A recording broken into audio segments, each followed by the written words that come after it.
Senate here in North Carolina in 2014.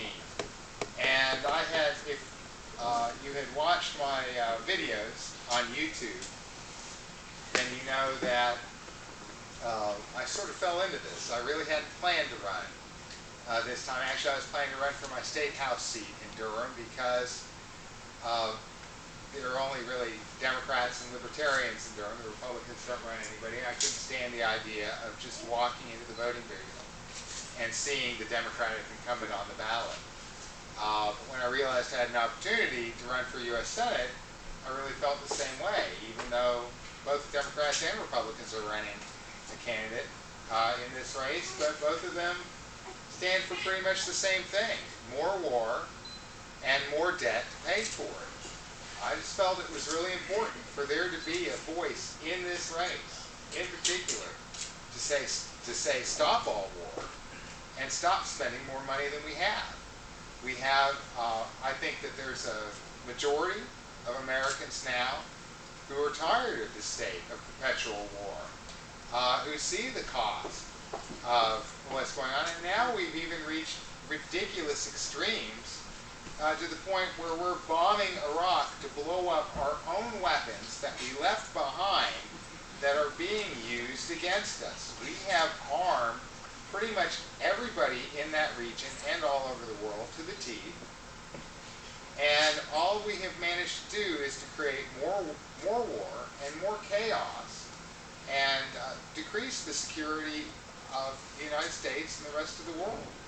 We've also lost our prestige in the international community because it seems like our only answer to any problem at all is more war.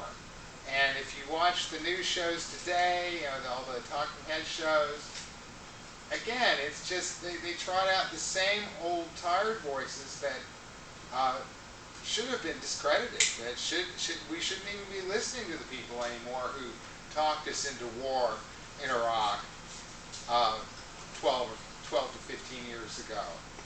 We have children today who are about ready to reach voting age, who've known nothing but war all of their lives.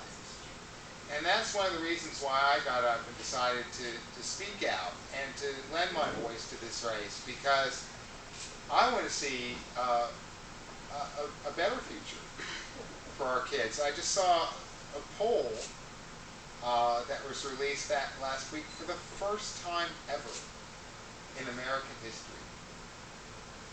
Parents believe that the lives of their children are going to be worse and not better than what they enjoy. Mm-hmm.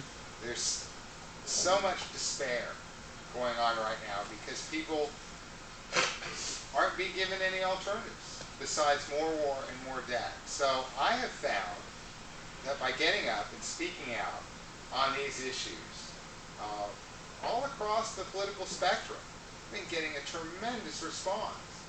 I started out thinking that I was just doing this as an act of conscience, that I wanted to walk into the voting booth myself and vote for something other than more war and more debt. And if that meant I was going to have to do it myself, well, and by God, that's what I'm going to do. But now I'm getting like 8 to 11% in the polls.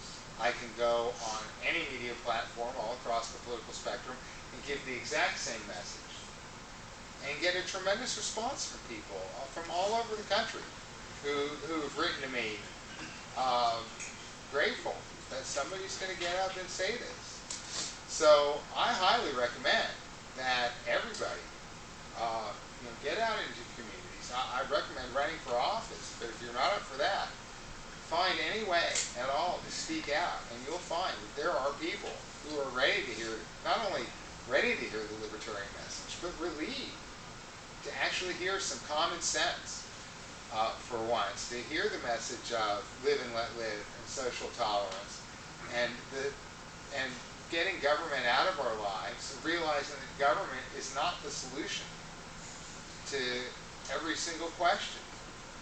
People are looking for ways to be able to live together in peace, as Wendy was talking about earlier, and build their own communities and build their own networks outside of government. So I'm really thrilled to see a full room here it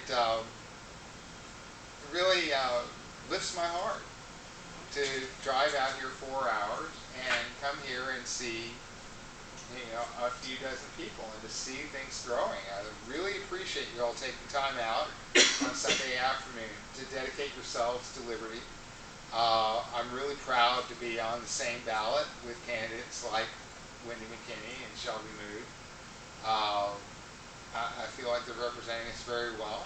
And if I have a couple minutes, I'm happy to take any questions too. As you can see, I just sort of throw myself up there and start talking, and then I want to make sure that I'm addressing what people want to hear about. So if you have any questions, I guess I have a few minutes. Okay, take as much time as you want. Well, I'm going to keep on schedule. I got a question for you. Yeah. What's your response when people say a vote for Sean Hall is a vote for Kay Hagan? Yeah.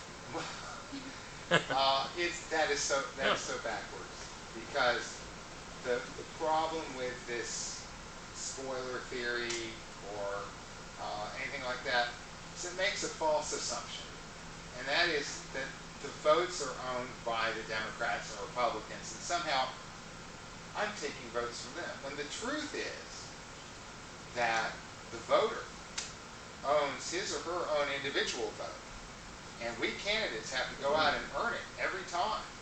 Nothing is given to us. So this is one way that you can tell the difference between Republicans and Libertarians in particular. If through some unimaginable scenario I don't win this election, then I'll have to say, well, I have to take responsibility for that. Obviously, I just didn't do enough to win enough votes to claim the victory. But I'll tell you, when, and this is an absolute certainty, when my Republican opponent loses this election, oh, you bet, these Republicans are going to just say, they're going to blame me and blame us, and they can't take personal responsibility for it. And you look at what happened to Ken Cuccinelli up in Virginia. I hear a lot about that too.